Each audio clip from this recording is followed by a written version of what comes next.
ఓం శ్రీ గురుభ్యో నమ. ఓం శ్రీ మాత్రే నమ. అంగారక గ్రహము అంటే ధరణీగర్భ సంభూతుడు అంటాం కుజుడు.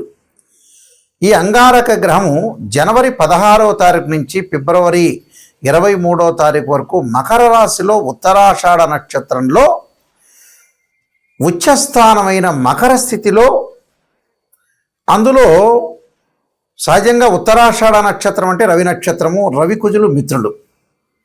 మకర రాశిలో ఉచ్చస్థానంలో ప్రవేశంతో ద్వాదశ రాశుల యొక్క ఫలితాలు ఏ విధంగా ఉండబోతున్నాయి మనం చూసుకునేటట్టయితే, దీన్ని ఈ సంవత్సరంలో అత్యంత శక్తివంతమైన సంచారాల్లో ఒకటిగా మనం పరిగణిస్తాం. అంటే మకర రాశి అనేది అంగారకుడు ఉచ్చస్థానం. ఆ ఉచ్చస్థానంలో కూడా ఉత్తరాషాఢ నక్షత్రంలో ప్రవేశంతో 23వ తారీఖు వరకు, ఫిబ్రవరి 23వ తారీఖు వరకు ఉంటారు. అప్పుడు మరి ఎలాంటి ఫలితాలు జరగబోతున్నాయి? సహజంగా అంగారకుడు అంటే ఏంటంటే ధైర్యము, అభిరుచి, సహనము, కోపము, బాధ్యత, శారీరక బలాన్ని, ఓర్పుని సూచిస్తుంటుంది. మకర రాశి సహజంగా ఏంటంటే మకర రాశిలో పుట్టిన వాళ్ళ కొంతమందికి, అంటే ఎక్కువ మందికి, మెజారిటీ ఆఫ్ ద పీపుల్కి క్రమశిక్షణ, సహనము, బాధ్యత, ఓర్పు, అలానే సహనము, ఈ రెండు శక్తులు ఇక్కడ కలుస్తాయి. అంటే కుజుడు మకర రాశిలో సంచారం చేయటం వల్ల కుజుడు ధైర్యాన్ని, సహనాన్ని, ఓర్పుని, మకర రాశిలో జన్మించిన వాళ్ళకి అలానే ధైర్యము, స్నేహము, ఓర్పు, క్రమశిక్షణ, ఈ రెండు శక్తులు కలుస్తున్నాయి. కాబట్టి మరి ఏ విధంగా ఉండబోతుంది? ఈ రెండు శక్తులు కలవటం వల్ల ఇక్కడ మనకి మరింత దృష్టి పెరిగే అవకాశాలు ఎక్కువ ఉంటాయి. అంటే రెండు కలవటం వల్ల కొంత సుఫలితాలు జరగటం ఒకటి. ఈ సమయంలో కొంత తొందరపాటు నిర్ణయాలు తీసుకోకూడదు, ఓపికగా ఉండాలి, స్థిరంగా ఉండి పనిచేయాలి.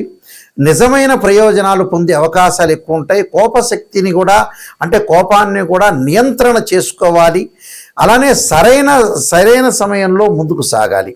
అంటే సరైన ప్రయాణం చేయాలి, సరైన విషయాలు, సరైన నిర్ణయాలు తీసుకోవటం చాలా ఇంపార్టెంట్. అంటే ఈ సంచార సమయంలో దీర్ఘకాలికమైన ప్రయోజనాలు, విజయాలు కలిగే అవకాశాలు ఖచ్చితంగా ఉంటాయి.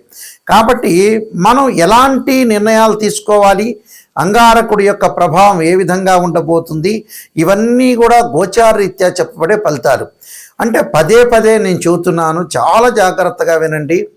ఎప్పుడు కూడా బర్త్ చార్ట్ వేరు, గోచారం వేరు.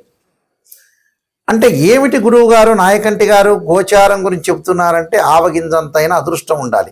ఎంత కృషి చేసినా కూడా కొంత అదృష్టం అనేది వితిన్ సెకండ్లో వచ్చేదే గోచారం. Point number 1.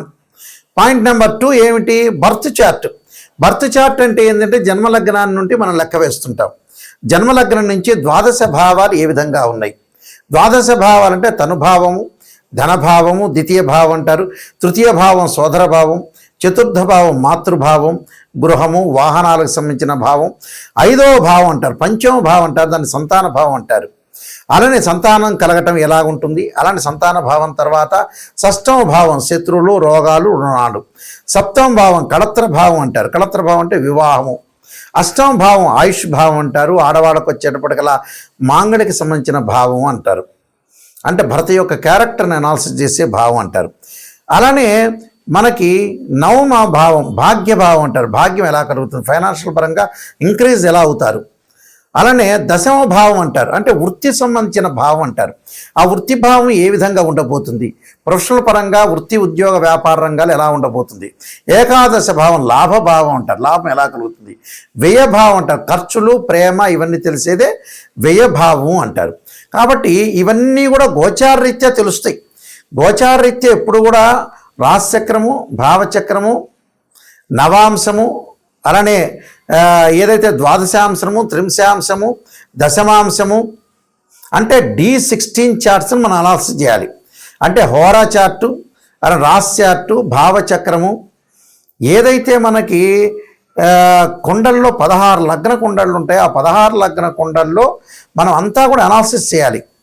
అంటే సప్తాంశ చక్రాల దగ్గర నుంచి, నవాంశం దగ్గర నుంచి, దశమాంశం, ద్వాదశాంశం, త్రింశాంశం, షోడశాంశం, ఖవేదాంశము, అక్షవేదాంశాలని చక్రాలు 16 చక్రాలు ఉంటాయి. 16 చక్రాలని ఒక కాంబినేషన్ చూసుకొని జాతకాన్ని మనం అనాలిసిస్ చేస్తాం. అలా జాతకాన్ని అనాలిసిస్ చేస్తేనే అది బర్త్ చార్ట్ అంటారు. బర్త్ చార్ట్ అంటే ఒక చెట్టుకి వేళ్ళు ఉన్నది బర్త్ చార్ట్, వేళ్ళు ఉంటాయి, ఆ వేళ్ళే బర్త్ చార్ట్. ఒక చెట్టు ఉంటుంది, ఆ చెట్టుకు వేళ్ళు ఉంటాయి, వేళ్ళకు కాండం ఉంటుంది, కాండకు కొమ్మలు ఉంటాయి, ఆ కొమ్మలకు ఆకులు ఉంటాయి, ఆ ఆకులు రాలిపోతూ ఉంటాయి. ఆకులు ఎప్పుడు వస్తాయి? రైన్ సీజన్లో వస్తాయి, వింటర్ సీజన్లో అలా ఉంటాయి, సమ్మర్ సీజన్లో కింద పడిపోతుంటాయి. ఆకులు కింద పడడాన్ని గోచారం అంటారు. అంటే గోచారం అంటే ఏంటంటే గ్రహాలు మార్పులు ఎక్కువగా జరుగుతుంది. బర్త్ చార్ట్ అంటే ఏంటంటే కాన్స్టెంట్గా ఆ గ్రహాలు అక్కడ ఉంటాయి, దశలు అంతర్దశలు 16 లగ్న కుండల్ని మనం అనాలిసిస్ చేస్తే బర్త్ చార్ట్ అనేది చాలా మోస్ట్ ఇంపార్టెంట్. బర్త్ చార్ట్ 80%, గోచారం ఎప్పుడు కూడా 20% రిజల్ట్స్ ఇచ్చే అవకాశం ఉంటుంది. కేవలం బర్త్ చార్ట్ చాలా మోస్ట్ ఇంపార్టెంట్. అలానే గోచారం అంటే ట్రాన్సిట్ సిస్టమ్ అంటారు. ట్రాన్సిట్ సిస్టమ్ ఎప్పుడు కూడా మనకి 20% సపోర్ట్ చేస్తుంటుంది. ఆ సపోర్ట్ ఎంతవరకు ఉంటుందో మనం తెలుసుకోవటమే చాలా మోస్ట్ ఇంపార్టెంట్.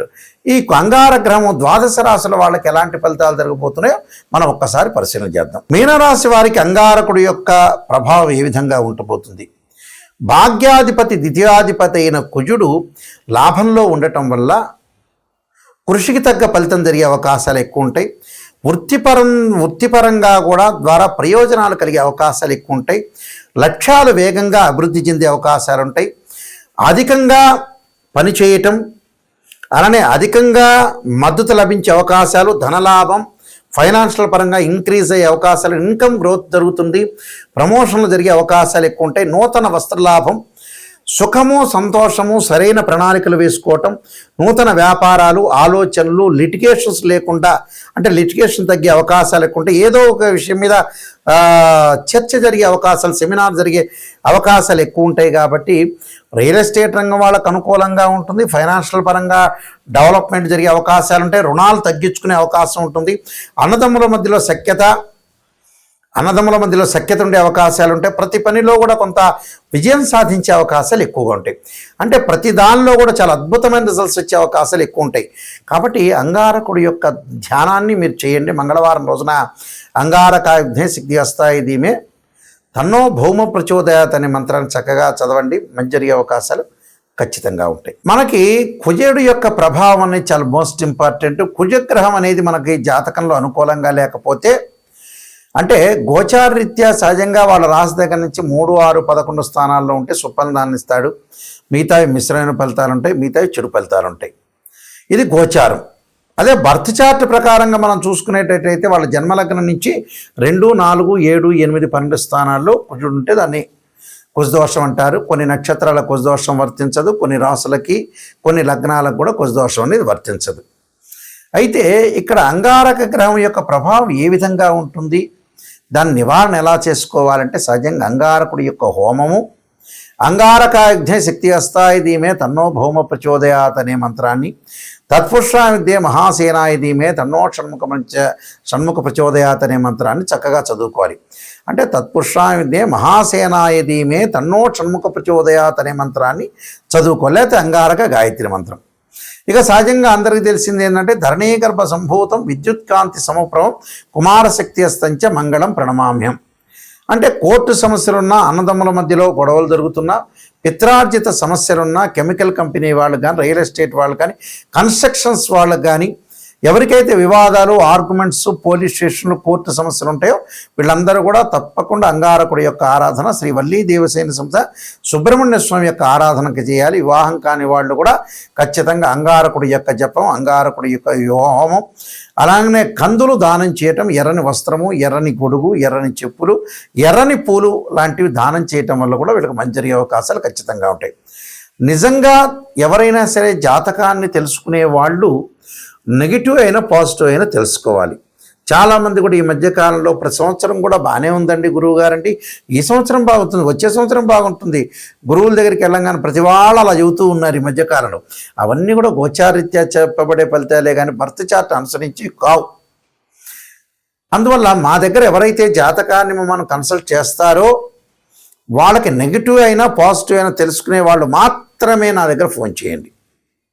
నిజాన్ని తెలుసుకోవాలి, బాగుపడాలనుకునే వ్యక్తులు మాత్రమే ఫోన్ చేయండి. చాలామంది కూడా అంతా అయిపోయిన తర్వాత 70 ఏళ్ళకు వచ్చి నాయకంటి గారు మేము ఎలా సంపాదించాలనే వాళ్ళు చాలామంది ఉంటారు. 60 ఏళ్ళు రావటం ఎప్పుడు పెళ్లి చేసుకోవాలని చెప్పేవాళ్ళు, 50 ఏళ్ళు కాగానే ఎప్పుడు సంతానం అనే వ్యక్తులు చాలామంది ఉన్నారు ప్రపంచంలో. మన జీవితం అంతా కూడా మన చేతుల్లోనే ఎక్కువ పర్సెంట్ ఉంటుంది. మనం నాశనం చేసుకున్నట్టు అవుతుంది. అంటే స్వయంకృత అపరాధం అనేది చేయొద్దండి. నిజాన్ని తెలుసుకోండి, ముందు అలర్ట్ కాండి. ఎవరైనా సరే ఫైనాన్షియల్ పరంగా ఇన్కమ్ సంపాదించాలని వాళ్ళ దశలు అంతర్దశలు చూడాలి. కొన్ని ఎక్కువ మంది జాతకాల్లో ఈ కాలంలో 50-55కే వాళ్ళ జీవితం అనేది ముగుస్తుంది. ముగియటం అంటే ఏంటంటే అంతకంటే ఫైనాన్షియల్ పరంగా ఆ తర్వాత సంపాదించలేని స్థితి వచ్చే అవకాశం ఉంటుంది. కాబట్టి స్టెబిలిటీ 55 కల్లా స్టెబిలిటీ కావాలి. ఆ తర్వాత ఫైనాన్షియల్ పరంగా గ్రోత్ ఉన్నా లేకపోయినా కూడా ఉన్నది పెట్టుకొని తినే అవకాశం ఉంటుంది. మెంటల్ టెన్షన్ లేకుండా ఉద్యోగ పరంగా కానీ, వ్యాపార పరంగా కానీ, వృత్తిపరంగా కానీ కొంత జాగ్రత్తగా ఉండి ముందుకు వెళ్ళండి అని మా సూచన. ఎందుకంటే నేను నెంబర్ ఆఫ్ ఆస్ట్రాలజీ బుక్స్ రాశాను. అలానే నా క్వాలిఫికేషన్స్ అన్నీ కూడా మీకు కనపడుతూ ఉంటాయి. నేను 15 పుస్తకాలు, కాలసర్పయోగము, కాలసర్పయోగ చంద్రిక, రాహుకేతులు, ఛాయాగ్రహాలు, పుత్రగణపతి వ్రతము, వివాహ మార్తాండము, జాతక చంద్రిక, స్వప్నశాస్త్ర ఫలదీపిక, బృహత్ పరిహార సింధు, సర్వదేవతా గోత్రపురులు పార్ట్ 1, పార్ట్ 2 ఇలాంటి నెంబర్ ఆఫ్ ఆస్ట్రాలజీ నేను గ్రంథాలన్నీ కూడా రాశాను. అవన్నీ కూడా మోహన్ పబ్లికేషన్ రాజమండ్రి వాళ్ళ దగ్గర దొరుకుతాయి.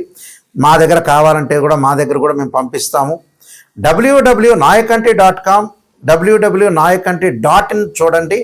చూసిన తర్వాత నిజంగా తెలుసుకోండి, జాతకాన్ని నిజంగా తెలుసుకోండి, ముందుకు వెళ్ళండి. నిజం తెలిస్తేనే మనకు మంచి జరిగే అవకాశాలు ఖచ్చితంగా ఉంటాయి. అబద్ధపు ముసుగులో, అసత్యపు ముసుగులో ఉంటే జీవితం అంతా కూడా మన లైఫ్ అనేది ముందుకు వెళ్ళదు. వెనక్కి తిరిగి చూసుకునేటప్పటికల్లా మన టైం అయిపోతుంది. కాబట్టి కొంత జాగ్రత్త వివరించి మీరు ముందుకు వెళ్తే మీకు మంచి జరిగే అవకాశాలు ఖచ్చితంగా ఉంటాయి. మీ అందరికీ కూడా మంచి జరగాలని ఆశిస్తూ సర్వే జనా సుఖినో భవంతు.